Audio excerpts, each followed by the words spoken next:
Hello and welcome to today's episode of A Cubed, which stands for Ask Ashley and Josh. Our first question comes from Carol's with Hot, and she says, everyone I like is fictional. Carsworth, I don't really understand the problem here. Like, if everyone you like is fictional, which means that presumably they live in your mind, like, I'm so jealous of you. I mean, that means, like, you could have any kind of relationship you want with any of these people. Wait, you're jealous of her? I mean, no. By jealous, I mean you're in an advantageous situation in life.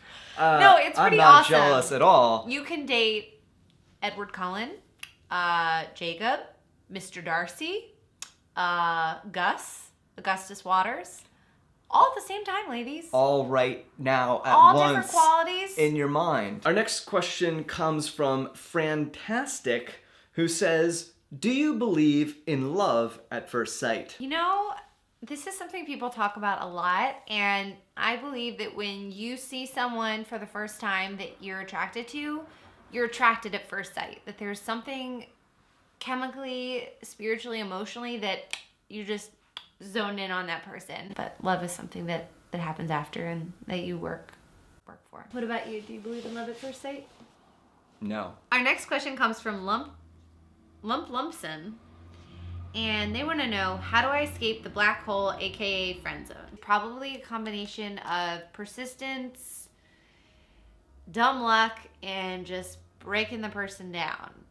But even if you get outside of the friend zone to that little space right after, there's no guarantee of a relationship, and maybe the friendship won't last as it did before. Ashley is much more optimistic than me about escaping the friend zone. The friend zone, as you probably know, is the zone wherein you're friends with someone that you like, but they seem to think of you just as a friend and you like them more than a friend. To me, my opinion is very strongly that in almost all cases, people size you up and decide whether you are a potential romantic partner very early on. And if they've put you in the friend zone, it's just like the statistical probability of it ever turning into something romantic is so remote that it's like, I know it's sad to hear this, but it's probably like not worth your very short amount of time on earth to try to like pursue that person, because it's just so unlikely to ever happen. So my recommendation to you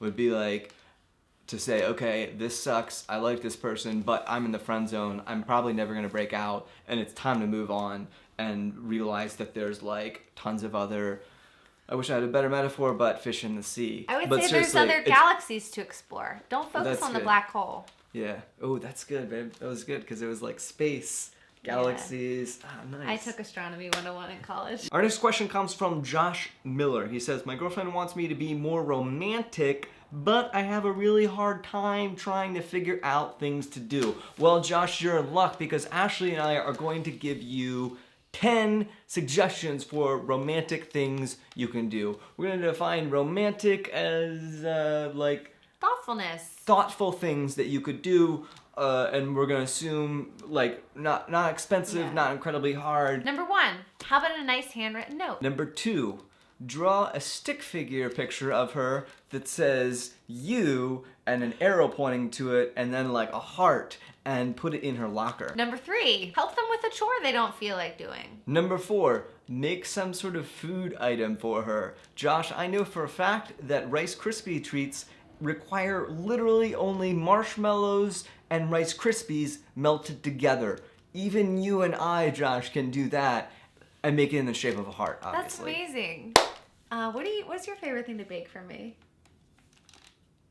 I think it's your turn to do the next number.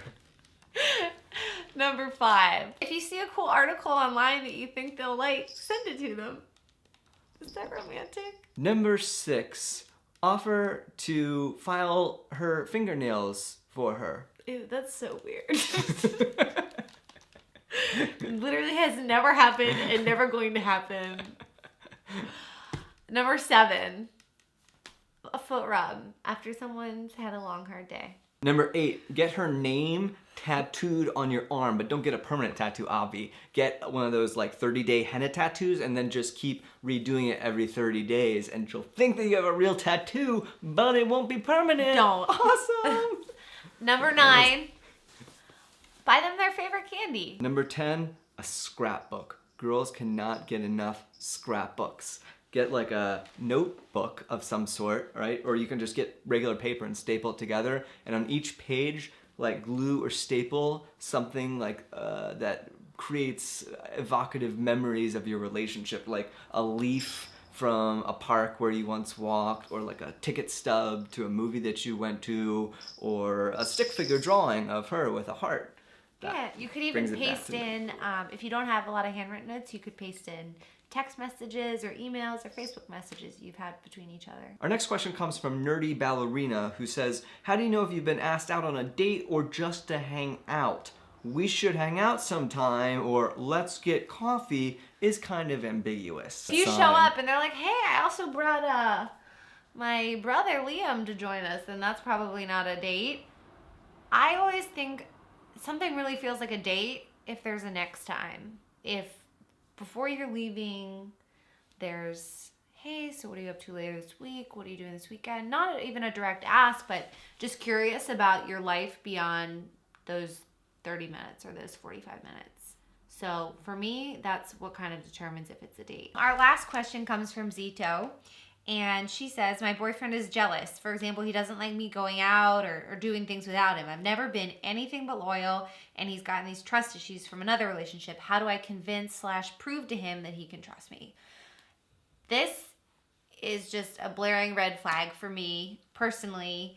If he's already showing these signs of kind of controlling and of not wanting you to do things without him, that's not a great sign. And you should never have to convince or persuade someone to trust you. It should be evident in your behaviors and your actions and your words. And so if you are loyal and you're doing those things, that's just something to think about, that that kind of jealousy and controlling will only escalate as your relationship continues and as you get older. In my personal experience, I know that it can be difficult because you see a lot of great, wonderful characteristics in that person, but that jealousy is going to be the dominant feature that's going to be in your relationship. So this is probably going to continue. I think if you had a conversation with him, this probably won't change. It's part of his DNA. It's part of who he is from his past experiences, and you can't change that. You can't